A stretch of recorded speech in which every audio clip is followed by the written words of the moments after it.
Trump hosted the head of the Teamsters Union at the Republican National Convention, a lot of people said, "What?" Many of them were Democrats, the party that in recent history has been more aligned with union activism. On the Next Today Explained, both parties are trading 40 years of free trade and free markets for pro-worker populism. Which party will convince voters that it's for real? Tonight at 6:30 here on WJCT News 89.9.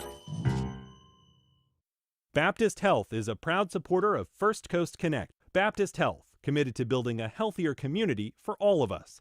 More info at 202-4YOU or baptistjacks.com. This is WJCT News 89.9 in Jacksonville. Ahead in the next 5 minutes, live local news for the First Coast from the WJCT News team.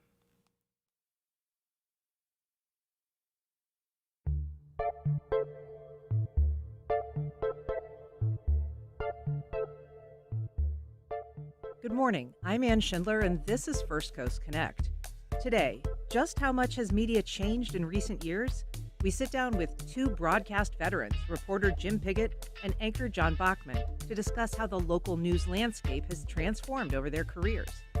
Then, from homelessness to feeding the hungry, FarmShare's outreach director shares the personal journey that led her to work for the statewide nonprofit.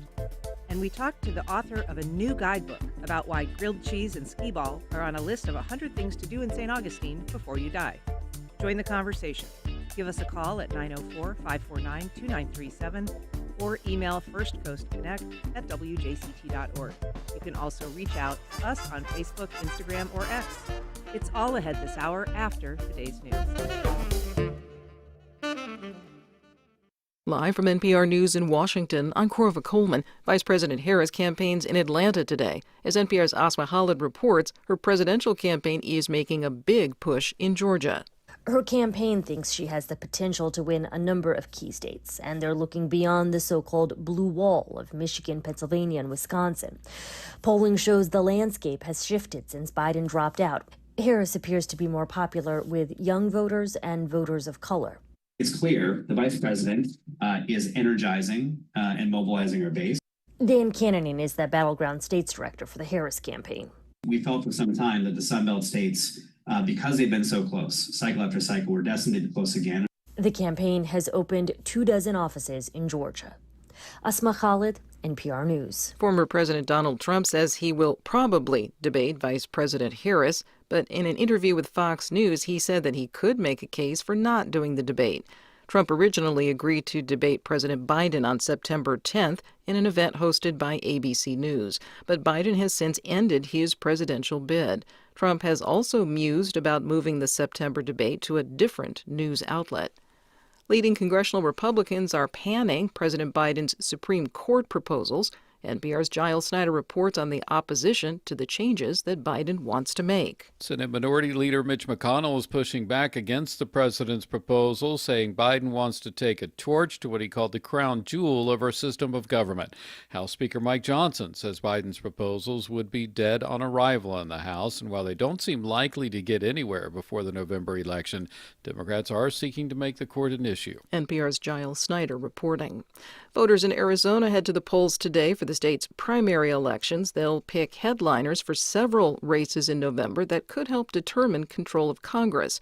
NPR's Ben Giles reports Arizona could even help determine who'll win the White House. Arizona's status as a swing state was cemented the last two election cycles, when Joe Biden won here in 2020 and Democrats swept key statewide races in 2022. But Democrats' share of the electorate is down under Biden, and Republicans hope to use their increased advantage among registered voters to reclaim the state for former President Donald Trump, who only lost by roughly 10,000 votes 4 years ago. This vote will cement Democratic challengers for incumbent Congressman David Schweikert and Juan Ciscomani, Republicans who represent two toss-up House districts here in Arizona. Ben Giles, NPR News, Phoenix. California authorities have formally charged a suspect in the Park Fire burning in the northern part of that state. Ronnie Stout did not enter a plea in court yesterday. The Park Fire has burned more than 580 square miles. It's the largest fire actively burning in the U.S. This is NPR. And you're listening to WJCT News 89.9 in Jacksonville. Good morning. I'm Stephen Ponson. The Artist Walk skate park between Park Street and Riverside Avenue is set to open sometime in the first week of August. But despite the chain link fence and the no trespassing sign surrounding the as yet unopened park, skaters are often seen enjoying its ramps and rails. As he watched the skaters from outside the Park Street fence yesterday, City Councilman Jimmy Peluso says he is more than ready for that ribbon cutting when skateboarding is encouraged at his newest district park. Week of the 5th is what we're all shooting for, and that's what I've been pushing hard on. I honestly would have loved to have opened it weeks ago or before summertime, because these kids are restless. They want to get over there and they want to enjoy it, and I understand that they do. But we don't want people to break the law. The nearly $9 million skate park is in the shade of the Fuller Warren Bridges lanes as they descend over Riverside, with curving concrete walkways and benches, multiple skateboard ramps, and landscaped space for artist displays. City officials say they are aware of the trespassing, saying it has been minimized with security on site. A new blue-green algae alert's been issued for portions of Doctors Lake in Clay County. This time the health department in Clay has issued the alert for areas around Pace Island Dock and Camp Echocatee. The alert is due to the presence of toxins that can be harmful to people and pets. Officials urge the public to stay out of the water where there are visible algae blooms. Warm this afternoon, highs in the lower 90s. Not a whole lot of chance for rain either. Lows tonight in the upper 70s. Tomorrow, highs get back into the mid-90s under mostly sunny skies. For NPR comes from NPR stations. Other contributors include Amazon Business, committed to being a digital purchasing solution for businesses so that growing the business is the main focus and not admin and paperwork. Learn about smart business buying at amazonbusiness.com.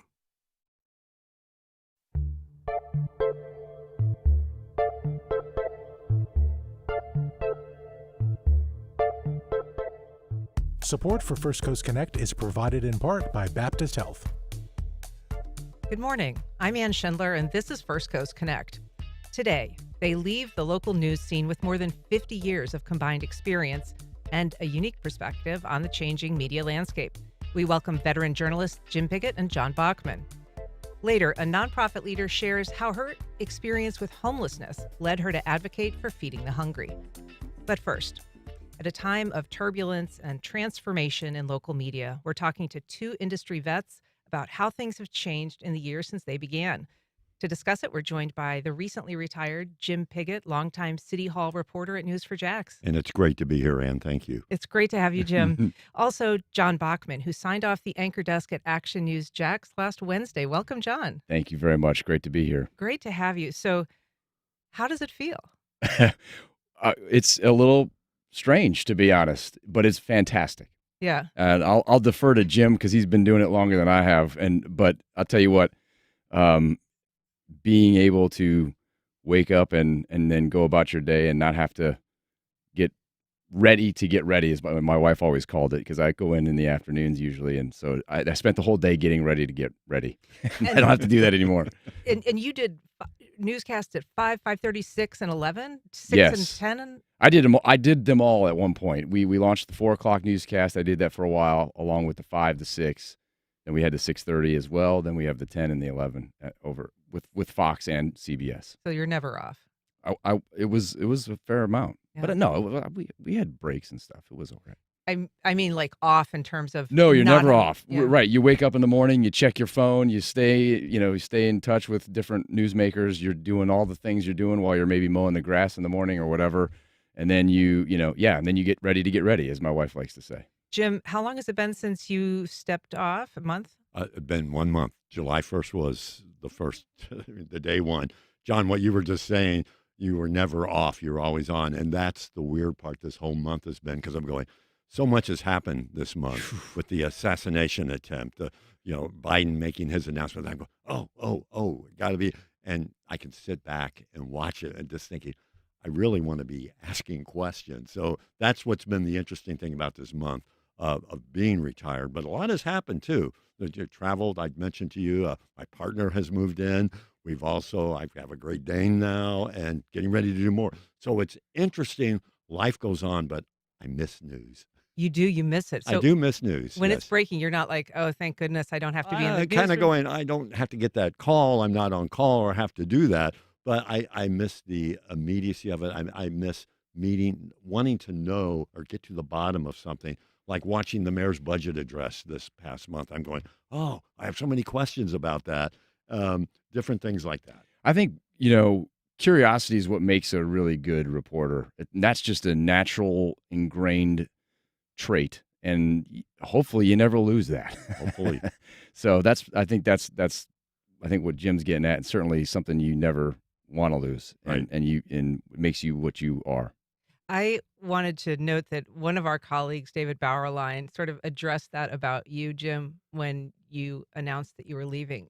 He tweeted that he knew what a relentless journalist you were, always working at City Hall on the City Hall beat. But he said, quote, I can't count how many times the quote that got used from a press conference was the one that was in response to Jim's question. And it's so true. I've covered stories with you and I'll ask questions, but the soundbite, that really good soundbite is almost always a Jim Piggott question. I think I learned that from my dad. It was always ask, what does the person next to you want to know? The person at home, what's the one thing they want to know? And I would ask that. How does this affect everyone?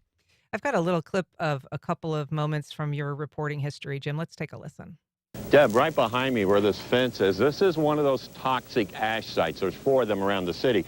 It's clearly fenced off. People can't get in here. But I want to show you the real problem. Corinne, you're a convicted felon. Should you run for office? Is there anything that you do want to say at all, Aaron? I know you're getting a hug from your family, but this is important. Obviously, you're going to appeal, but what do you think? I'm sorry, I do have to ask. You don't have anything to say at all. So that last one, of course, was Aaron Zahn, the former CEO of JEA. He's actually going to be sentenced in his criminal case this afternoon. Before that, Corinne Brown, who was a congresswoman who was also prosecuted and convicted, although her conviction was later overturned. But those are big cases and big stories that you followed from the jump. From the start on that, and that's what I'm talking about. I'm going to miss things like that. We were talking before the show today with Aaron Zahn being sentenced today. I feel I got to go. Yeah, just to see how this plays out, to see at least where this part of this ends right now, and that's something I think that's so important with local journalism is that I think people have to be enthusiastic about covering the news. Yeah, and that says a lot because for people who don't know Jim Piggott, his beat is on the street. His beat is at City Hall. He does not love sitting in court like some of us do. Right. So for him to voluntarily on his free time go to see the sentencing really does speak to just kind of your commitment and your passion. Right. Yeah. Thank you. So interestingly, you both came into news.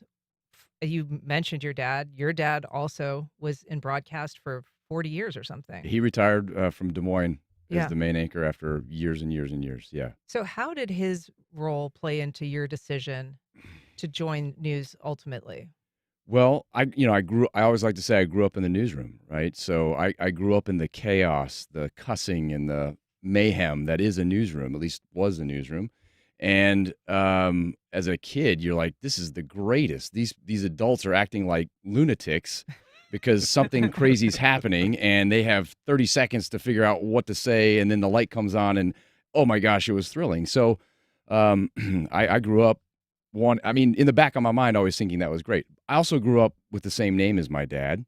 And so early on, I was like, I don't want to do that because that's what my dad does. And I grew up being, John Bachman's kid. Yeah. And so I actually went to college to be a doctor. I mean, I took pre-med classes. I even took the MCAT test to go to medical school. I didn't study for it. Okay. And that was a telltale sign to me that maybe I wasn't ready to dedicate my life to that. I took the test. I did surprisingly well for not studying. Right. I did surprisingly well, but not nearly as well as I expected to, nor should have done, and certainly wouldn't have gotten into the schools that I wanted to go and was expecting to go. So at some point I was like, this is okay. So that's when I decided to look at this as an option and was given an opportunity to sort of test it out and was an intern in Sioux Falls, South Dakota, and that's when I knew this is what I needed to do. And I understand that your early screen test or your first appearance, you kind of were like a long hair, not yeah. maybe the clean Oh, cut. you got some good sources, Ann. Yes, I was a college student. There was a guy that my dad stationed in Des Moines who said, I'm trying to start this teenage sports education show that meets the requirements of the federal government, and we've tested all these professional hosts. None of them test well with the kids. Do you think your son would do it? And my dad's like, probably not, but I'll ask him. And sure enough, I was like, I'll give it a shot. I came home for like Thanksgiving or something, and I had the mop head look of a college kid, right? Back in the early 90s, the kind of the grunge look, and it tested great. So they hired me. They didn't hire me. They said, "Here, we'll fly you to Chicago, go shoot this thing at Wrigley Field." And I was on Wrigley Field playing catch with Turk Wendell. I met Harry Carey, and it was just like a thrill. And I was like, this is kind of cool. You get to do some things you don't normally get to do. I already knew I loved the chaos of it. I enjoyed telling a story, and as I mentioned, I was just naturally curious, and it was just an easy fit. It was certainly didn't start out doing it for the money. I think my first job out of college, here my parents thought they were raising a doctor, and I get my first job out of college, and I'm making $18,000 living in what my future wife liked to refer to as the shanty. The shanty. In Rapid City, South Dakota. So I will say the early part of your career, it almost sounds like something from the Stone Age now. So I'll just, what I know of it, you're the bureau chief in Rapid City for a station in Sioux Falls, South Dakota.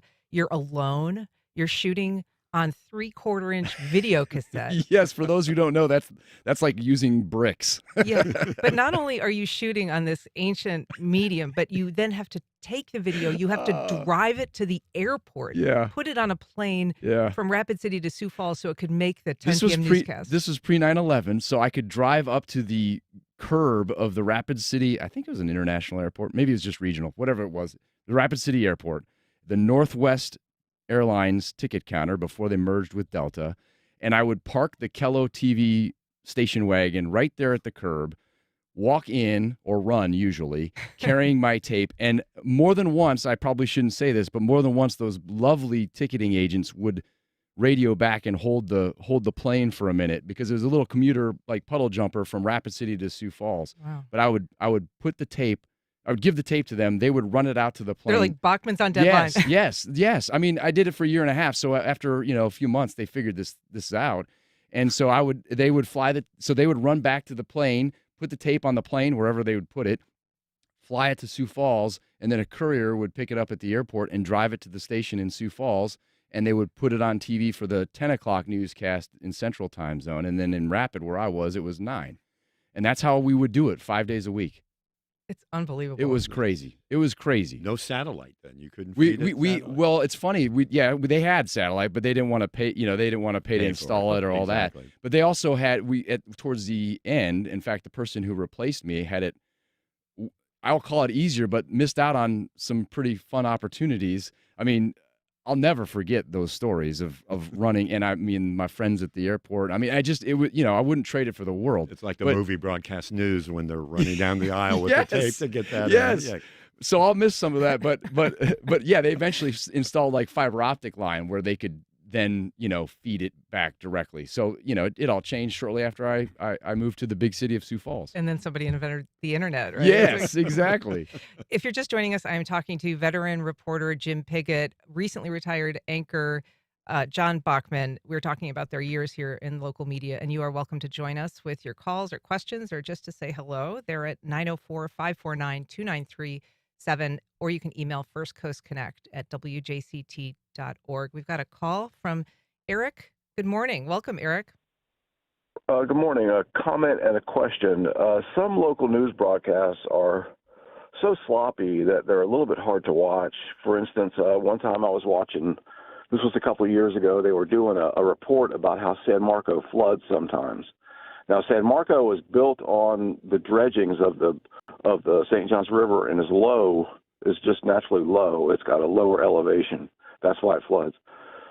But anyway, they sent this reporter out there, and he's showing garbage in the little ditches, and he's saying that the reason San Marco floods is because these little ditches aren't cleaned out, which was preposterous.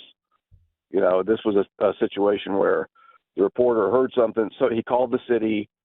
Somebody from the city told him this, and then instead of finding out if that was actually true or not, he just reported it. The question I had was real quick.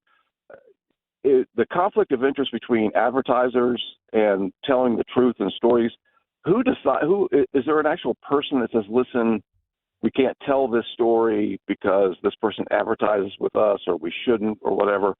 Is there a person that is in charge of that? Thanks for taking my call. Thanks, Eric. Either of you want to tackle that?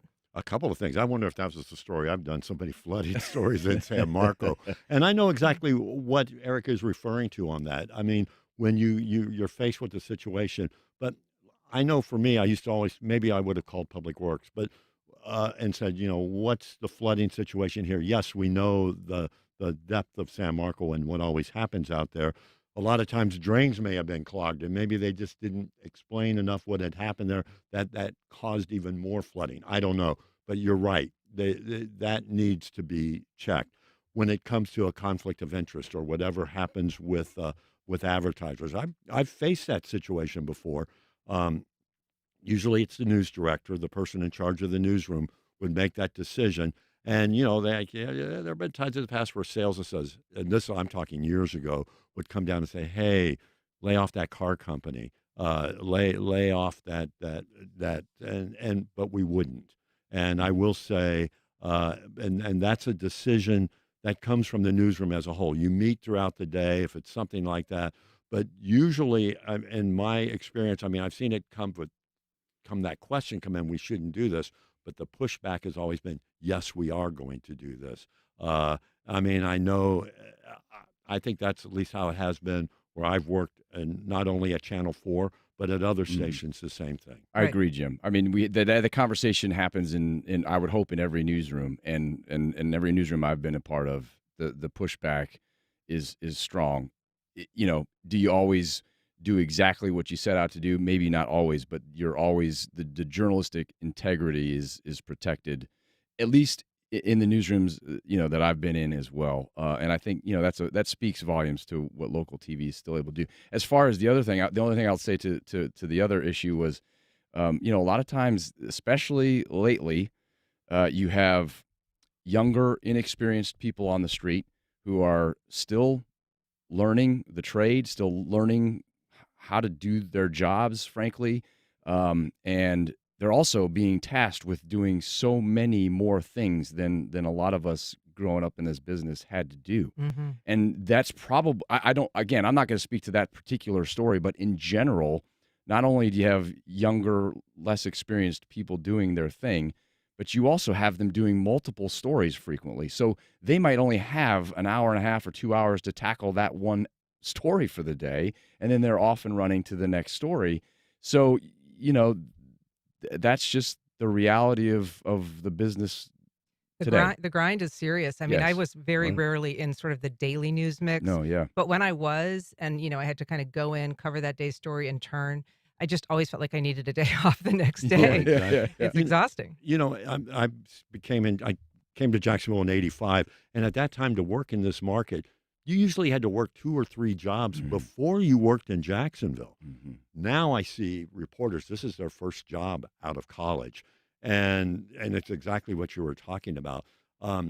They're very good at what they do, Correct. and they're trained, but you don't have that savvy that you need. There's a little skill involved in that, and it's not there. Not only that, but, you know, it's not even necessarily that they're inexperienced, although that is the case. It's the inexperience within that market. So even if you'd been doing the job for, say, 20 years and you've been in Jacksonville for 2, you might not know about San Marco in all the intricacies of that. We know that because we've been here for a long time. But if you're relatively new, and Jacksonville is just one of those markets. I mean, Jim is among many actual exceptions because Jacksonville is such an awesome place to stay and live.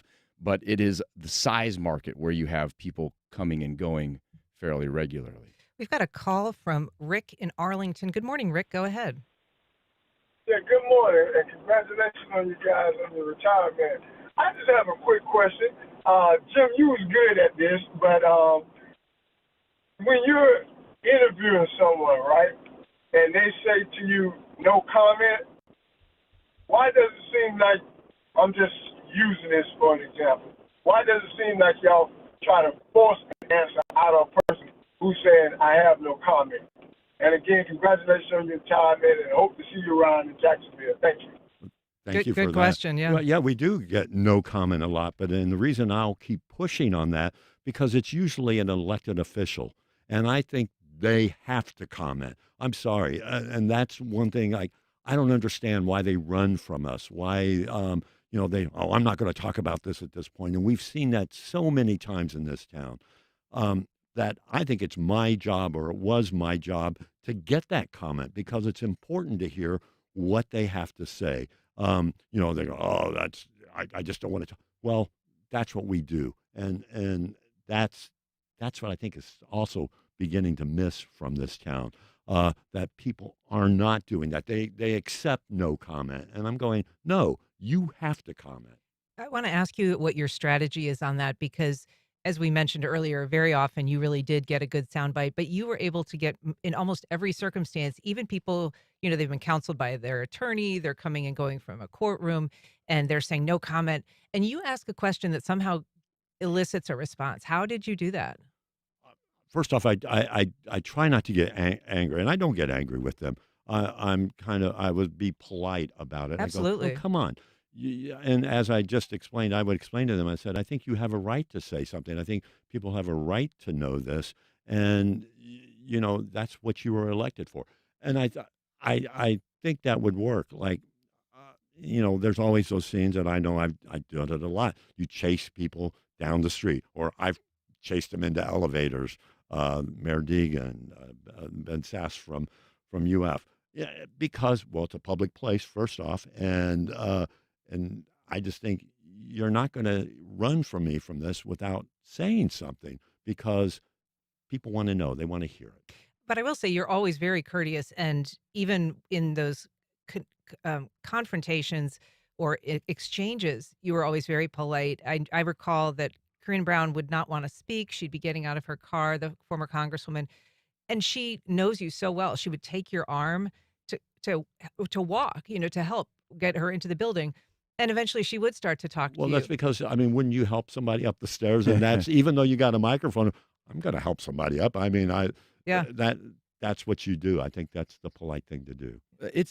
I think what you're getting at is that there's a level of trust, right?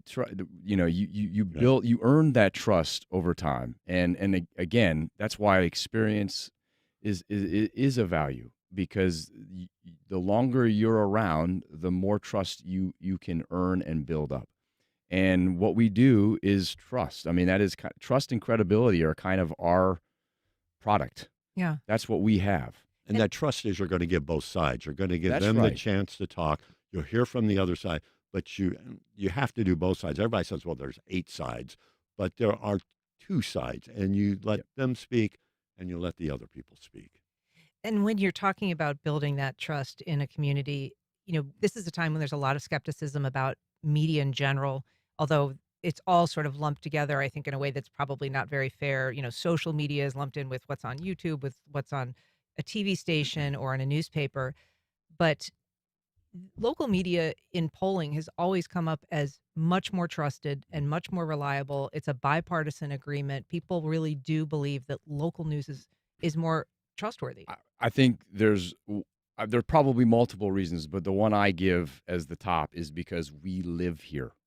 We see our viewers, our readers, we see them in the grocery store, at church. We're held accountable at the soccer fields. If first of all, if I do or say something that is incorrect, I'm going to hear about it first thing from all the people that I run into. So I'm number one, I get checked on that. And then that's a motivating factor to double down on being better the next time. And I think where you run into some problems is you have, in the networks and even in some of the online forums where they're not actually away from their keyboards, they're just doing their thing. They're not out among their peers, among their readers, among their viewers. and you want to be held accountable, that's the fastest way to do it. Yeah. And that, to me, is why local journalism is still hanging on. Well, and that what I think we're getting at here too is the fact of cable. When with cable news, local, we used to have to really take care in what we did. There was the fairness doctrine at one point. You had to give both sides on that because you're licensed. You're a licensed broadcaster. Cable, not that way. And I think that's where people get confused, that local news really has to tell both sides. At least it used to be that way. And I do see that, separating sometimes. Oh, well, we're this affiliate, or we use this, so we're going to. And I hate seeing that. And that to me is why local news is so important. It affects every one of us, as you were mentioning, that lives here. That story that's going on at City Hall, per se, is something that you're gonna end up paying for, and you need to know this. They're not going to tell you that, whether you're a Democrat or a Republican. This is, no matter what, this is going to affect you, and that's what I think is important. We've got a call from Bonnie in St. Augustine. Good morning, Bonnie. Go ahead. Hi, Ann and Jim and Bachman. I'm a PR person. I worked with you guys a long time. It's Bonnie Hayflick in St. Augustine. And I just wanted to, Yes. Hey, thank you for your years of investigative work. And my question is for, I guess, Ann and Jim. Who do you feel, or do you feel at all, that we have a good investigative reporter or team, either on the print or broadcast side in Jacksonville, that may not be swayed by advertisers or station policy? And then for Bachman, how did you decide to make the decision to go to the dark side, as we used to say in the old days? Yeah. And just to let you all know, I formally retired in June. And congratulations. Get to stare at the sky. You're going to enjoy Get it. to stare at the sky, and you kind of know when you know. And I'm wondering if you all had that feeling too. I know Ann is still working journalist, but just so glad to hear your voices, and thank you for your years of great work here.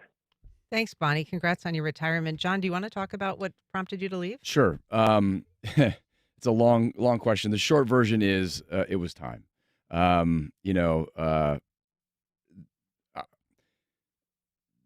I'll say this. I still enjoyed some aspects of what I did. A lot of stuff we're still talking about. I'm still naturally curious, and I still like to know what's going on and why it's happening and who's really running things and doing the things. But the business has changed, and I've been doing it for 27 years, and I won't say, it's changed, and it was time. And it was a good time to make a clean break, if you will. And I didn't want to leave. I didn't want to go anywhere. And so, I started plotting a little while ago on what I could possibly do and still kind of continue doing what I've been doing, a little bit differently, of course. And I've been good friends with Matt Gallner for a long time. And anytime. And for people who don't know, Matt is Yeah. a former reporter at the TU, but in recent years he's been in PR and Yes. most recently a At the Chamber. spokesperson for the Chamber of Commerce. He's been running comms for the Chamber as long as I've known him. He was there he started there right before I got here, and that's how we met. Was I knocked on his door one day before I'd come on TV, because back in those days that's what you did. I was new to the area, and before I went on TV, I wanted to know the people. I went to the mayor's office, I went to the chamber, I went to UNF's president's office. I mean, just all the different places you could go to sort of just say, hey, I'm new, please let me know what's going on. Anyway, so Matt and I have been friends, and for the longest time we'd get together every month or two for lunch and just solve the city's problems. and then it sort of within the last few years it sort of shifted to, well, what if we did some of this stuff? And so that talk got louder and louder, and he started saying he might be ready too. And so when you can partner with a guy like Matt Gallner, you really don't turn that down. And so it was just kind of a perfect time to just say, you know what, let's try something. So that's the answer to that question. I'd like to hear, your guys' answer to the other question, but go ahead. Yeah, well, we should say, so you are moving on now to do a job that's going to be corporate communications, some political consulting, All of the above, strategic planning. Corporate crisis consulting. At this point, we've cast a wide net, and because we don't know exactly, what is going to be the most needed, frankly. But we've got, we're doing all of the things you mentioned. Some media training will be involved in that. We're working to try to basically, we call it create, connect, and compel. We want to create content and strategies that connect with an organization's people, audience, and then compels them to act in some way. And like a drug dealer, do you want to give us just a little taste of like what you might offer somebody as advice if they're going to go in front of a camera and they're not trained or they're in a crisis situation? Hopefully they are getting some training ahead of time so that you're ready if and when a crisis happens. And then the best advice is to be yourself and be honest. That doesn't mean you have to give the whole truth, nothing but the truth, as if you're in court, but you got to be honest and you got to give them something. Just to Jim's point earlier, no comment is usually the sign that you don't want to be talking at all, and that's not the message you want to be John, giving. I think something you said earlier before we went on the air, that what you're doing is how the whole scope of news is changing, that companies, businesses are hiring people like yourself to get that word out where local news is not needed anymore. And that, to me, is scary. Yes. I mean, in a lot of ways, you could say what I'm doing is exactly feeding, as Bonnie said, the dark side. But I hope with some of my credibility that, there'll be some trust there that what I'm saying is true. But yes, I think the old adage, when I got into this business, I can remember the newsroom in Sioux Falls, the fax machine going off, and it was a business or an agency or the mayor's office sending a press release out saying, here's what we're announcing. Maybe we have a news conference to go with it. We hope you'll cover whatever that is. But it'd come in fax to the newsroom, and then the TV station would dispatch a photographer and a reporter to go cover this, and that's how that company or agency would tell their story. Well, now newsrooms are thinly staffed and frankly don't have usually the manpower to go cover these things, certainly not to cover them in the way that the organization really is able to tell a thorough story. And so that is what I see as an opportunity to kind of go on the other side of the fence and say, you need some people who can tell your story and do it, on your platforms and stuff. To Bonnie's question, Jim, in terms of investigative reporting, we've talked a little bit about how staffing is really thin. I don't think people sometimes appreciate just how thin, because you do have reporters, sometimes new young reporters who are going out, less so at your station, but certainly the other stations where they're doing it all alone. You guys usually had a photographer with you. But not always. And at least I did. I always had a photographer. I'm old school. But the newer reporters, no, they would do that on their own. And Bonnie asked the question, what's happening in town? We've got Dave Bauerlein, fortunately, and others with the paper right now, with the Times-Union. Excellent reporters, but it's, what's happening on that. You got Hannah there as well.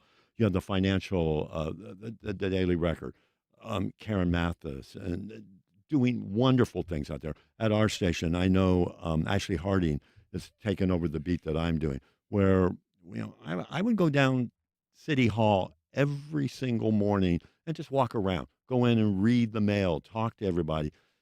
Ashley's picking that up, but people stopped doing that. And that's how we used to cover news locally. We used to all go down to the police station, go through the police reports. Morning briefings. They said morning briefings. Yeah, different things like that. And that's not there. And that's what I think is scary. City Hall is like closing the doors to us as well, which is, I think, like I used to go into the city council offices. Every city council member has their own office up there. And I used to walk from office to office, talk to their aides every morning. Well, they said, nope, you can't do that anymore because they said you could be carrying a gun because of the right to gun carry. So we can't let you go back there by yourself like you used to do, which I did for 27 Wow. years. When did that change? It changed like a year ago. I fought and fought to have it changed, and we'll try to change it back. Now, Mayor Deegan, I will say, opened, those doors were closed as well when Lenny Curry was there, that we couldn't go back in the offices. Mayor Deegan opened those doors. I could go back in every office in her place and talk to people there. That does not take place. Her office does. City Council needs to open their doors. They need to be more open to reporters and to the public. We actually got a comment about that. I'm trying to locate it here. John on Facebook, he says, ask Jim about signing the sign-in sheet on the 4th floor and how important that is to creating a public record. Well, that was it, to show that I was there every day. I signed that every day. I can attest to that, by the way. 'Cause every time I went down there, I always saw your name on that list. A million times. Yeah. Page after Yeah. page after page. And it was the Times Union that really made me do that, because they did a story when that book first came out about who signed that book. I never did. And I said, I'm signing it every day from then on. It's a record to show that we were there. It was all a record to show my boss, because I would go in a couple hours early before I really had to be in to work, but that I was doing my job. But I also think it's important. Like I said, I think City Hall, you remember not long ago, they tried to close you couldn't even go up to the 4th floor. Right. And we fought that. And I think, and everybody goes, well, who knows what they're going to be doing? I'm going, we need to know this is the Sunshine State, the Sunshine Law is there. Don't lock that door and allow at least the press, if you're pressed, to go back and at least ask questions. Now, I know they're saying, well, anybody can be a reporter now. And that is a problem now with social media. Like, I'm a reporter. And I know that runs into some of the problems, but I think the fact that they've closed that door also closes information.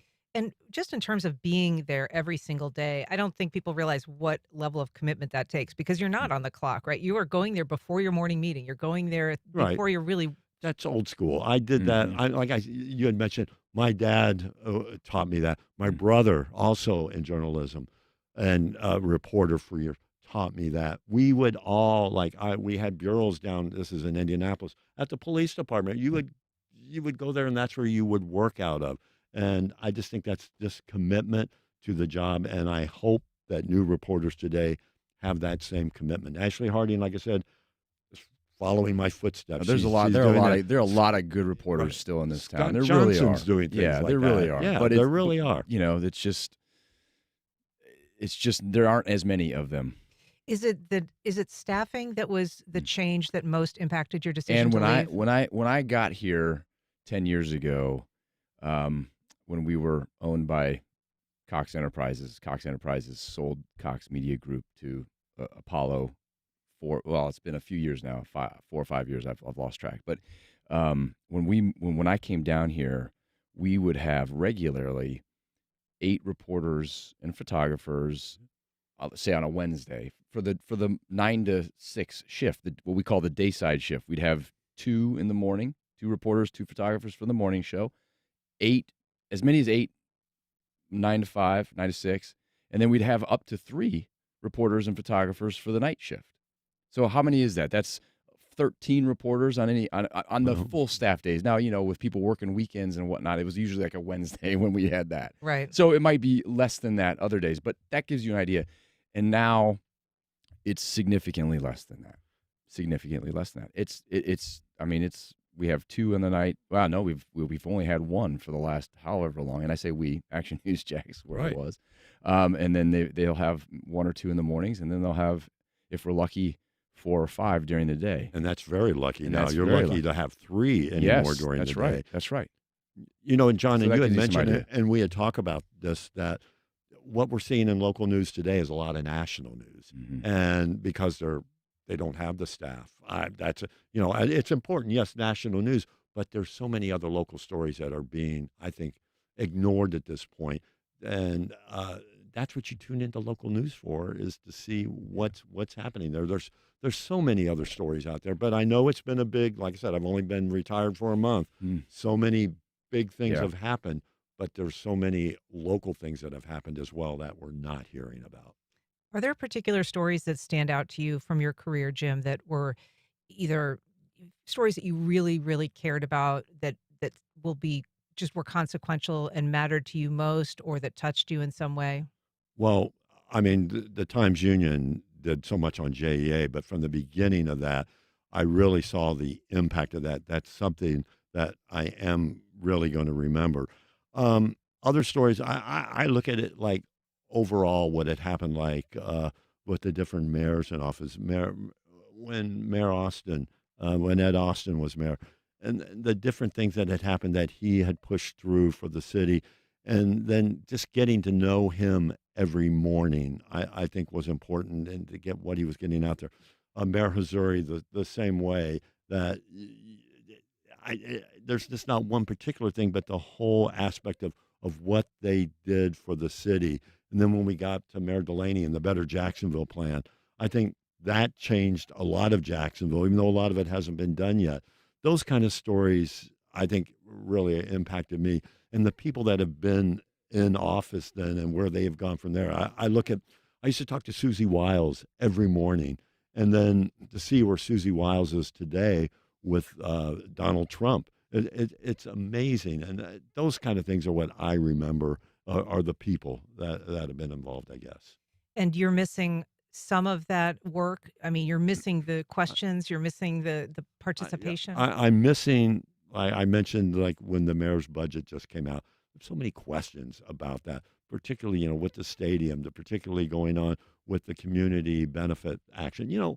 There are things that I go, okay, well, you're working on this now, and you presented this council, you're going to be taking this up. I want to know what's going on behind the doors there. Yeah. We have a question. Charles is asking, how does Jim get his info? Sort of a broad question. Well, as we mentioned, that going down and talking to people, not just the politicians or whatever, but the aides, the people involved. You get all kinds of stuff when you just go down and talk to people, like with the security guards. Hey, do you know who was in here today? Or it's just that face-to-face contact that you get. And then you get people that would trust you and would tell you different things. And I hope I never made things up. I never, said, this is happening to get a reaction. It's just being honest. And I just think talking to people is where I got most of that information. Asking the right questions and then listening right. to the answer, and doing it day in and day out is how you do that. It is earned. You do not just get stories. People, I mean, yes, occasionally there'll be somebody who texts the text line or sends the email in saying, hey, this is happening. But more often than not, you get that by being there every day, talking to the different folks who are in the know and earning their trust to the point where they say, you know what, this needs to be out there. I know the perfect person who will do it justice and do it fairly. I'm going to tell Jim or whatever. Yeah. And not ignoring, like a phone call. You get so many phone calls into the newsroom.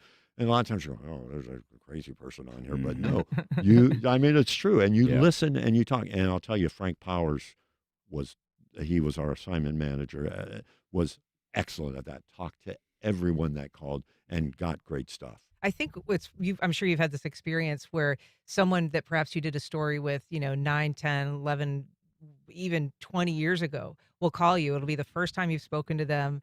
And since that time that you spoke to them last, and they'll say, hey, I don't know if you remember me, but I've got a story idea. And so there is something to be said for just being in a market for a long time. It's a big deal because you also know the market. You know what's going on, and the people know you. Yeah. I want to just briefly ask you, John, about the churn of this industry. Broadcast journalism in particular, the model has always seemed a little flawed to me in terms of moving markets, and the people who come are so often looking to move on. This is just sort of a step. And so you do have that problem of almost any broadcast market that you're in, no matter if it's a big city or a little town, has this problem where whoever is doing the daily news has almost always been there a very brief time and is about to leave. Yeah, I mean that's the story as old as time, and frankly, I did it. And Jim, probably to some degree, I know you're in Indianapolis before here. That you're kind of the rarity, to be honest. Most people in broadcast news, especially my age, had to start in a small town or smallish town and, cut their teeth and then move to a medium-sized town and then a slightly larger town and then big town. And so, I did it. I was in a one-man band in Rapid City. I got pulled to the big city of Sioux Falls, South Dakota. Then I got a job in Raleigh, North Carolina. Then I went to Atlanta, and then Atlanta to Jacksonville to be the main anchor. That's just sort of that was standard operating procedure back in the day. And so, yes, now I've always said under the old model, you give yourself about 6 months as a new reporter to sort of figure out the market and who's who and what's what and know how to go about your daily grind. And after that, it should be very stressful those 6 months because you're drinking from a fire hose, but then you're good. John Bachman, Jim Pickett, it's been so fun talking to you. Congrats on your retirement. Really appreciate you coming on and talking about it today. Thanks so much. Thank for having you. us. You got to bring Tom Wills next time. He'll All right. tell us much more. We'll be back in just a minute. I'm Anthony Brooks. President Biden is proposing sweeping reforms to the U.S. Supreme Court, including term limits and an enforceable code of ethics. He also wants a constitutional amendment to overturn the court's ruling that U.S. presidents are immune from prosecution for official acts. We'll get reaction from historian Julian Zelizer next time on Here and Now. Today at 1 on WJCT News 89.9. On the next Fresh Air, one of the co-stars of the series Hacks, Paul W. Downs. He plays Jimmy, the Hollywood manager to legendary stand-up comedian Deborah Vance. Downs is also the showrunner and just received Emmy nominations for writing and for acting in the series. He already won an Emmy for writing the show's pilot. Join us. Today at noon on WJCT News 89.9.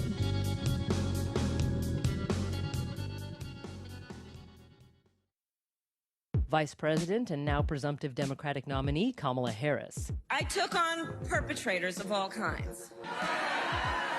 So hear me when I say, I know Donald Trump's type. But what do voters know about her? Not just her bio, but what she actually believes, her values and principles, and how she'd act on them if she wins the presidency. That's on the next On Point. Today at 11 on WJCT News 89.9. Celebrated writer and civil rights activist James Baldwin would have turned 100 this week. There is scarcely any hope for the American dream because the people who are denied participation in it by their very presence will wreck it. We explore James Baldwin's life and legacy next time on 1A. Today starting at 10 on WJCT News 89.9.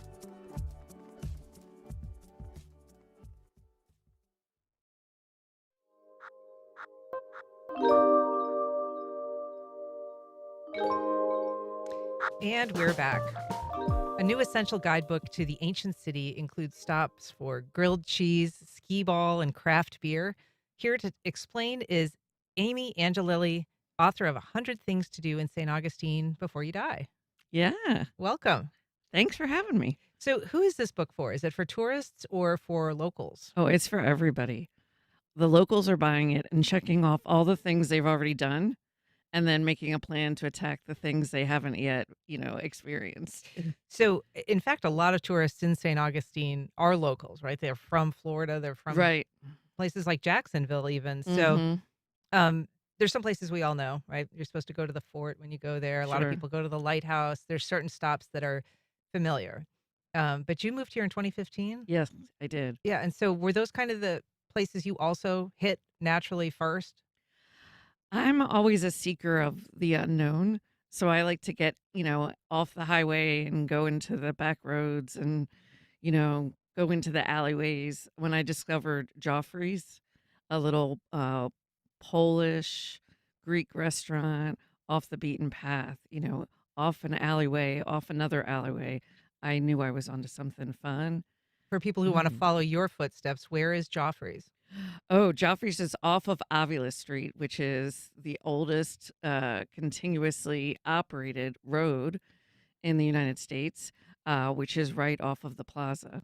Okay, so that's like a little treasure hunt. Yeah. So that's one of your best kept secrets. Yeah. Are there things in this book that you discovered for the first time when you were writing it, or were they all places that you'd been that you just wanted to tell people about? Well, I moonlight at visitstaugustine.com. So I have kind of an insider knowledge of what's happening that's new. And we have so many things on that website that, you know, are much outside things like the fort. And so it was a nice opportunity to pull some of those things that are a little bit lesser known. So, in answer to your question, I knew about all these things, uh, but I felt like some of them were more underground, experiences. Because if you're a first time traveler to St. Augustine, there are things that you have to do. Now, I always enjoy following the Facebook groups when people ask, "Oh, I've been to St. Augustine 8, 9, 10 times. What's something different that I might not know about that I can check out?" And there's a lot of things in this book, but it's got that local feel because you're telling people, if you want to see just a beautiful sunset, where do you go? Exactly, exactly, Where do exactly. you go? Well, I used to live right by Ann Cates. Okay. And And Volano Beach? yes, in Volano. And so I would walk over with the dog to see the sunset right next to there. And sometimes I'll still do that even though I live in town now.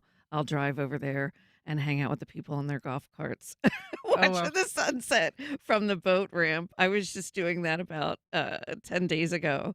And you don't even have to eat at Aunt Kate's, although I highly recommend that you do. Yeah, that's right on the intercoastal Right there. there, yeah. Yeah. What are some of the experiences that you find most rewarding? Are they interactive experiences or things that are designed more for a solo explorer? I think it's really easy to be on your own in St. Augustine because there's so many things that are walkable, of course, and also the locals are really friendly here. It's not like going to a big impersonal city. You get somebody chatting with you, and you'll learn all sorts of things about them and about the town. I remember visiting for the first time, and my husband at the time was working all day, and I would go out myself and I would just chat people up in restaurants and at the shops. And I learned so many things. I didn't know a soul, but I felt like by the end of the week, I almost had laid the groundwork for the book without even realizing that I had. Right. The city has changed a lot, I think, certainly from the when I first started working in this market. St. Johns County was tiny. St. Augustine was tiny. There's so much more tourism, so many more residents.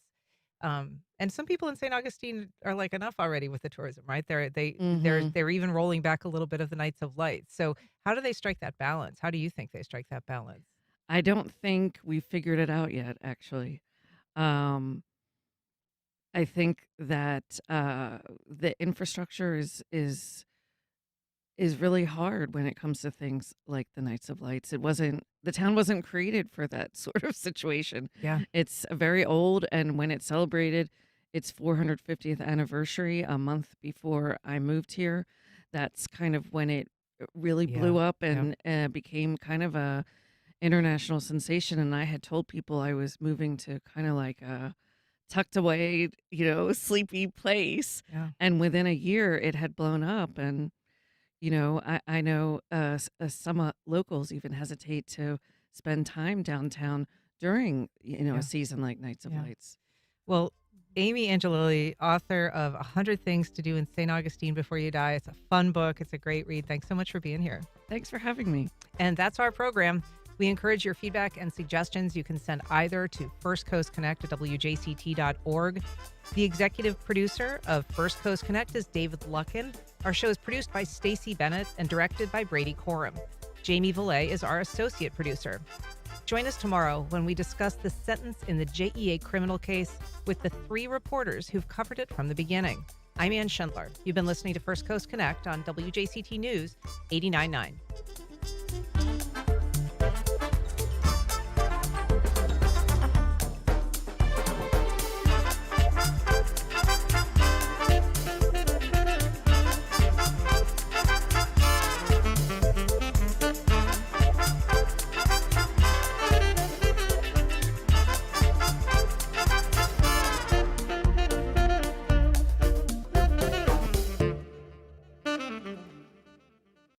Support for First Coast Connect is provided in part by Baptist Health.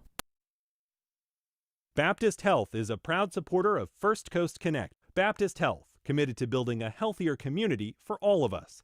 More info at 202-4YOU or baptistjacks.com. Train commuters in the UK hear lots of announcements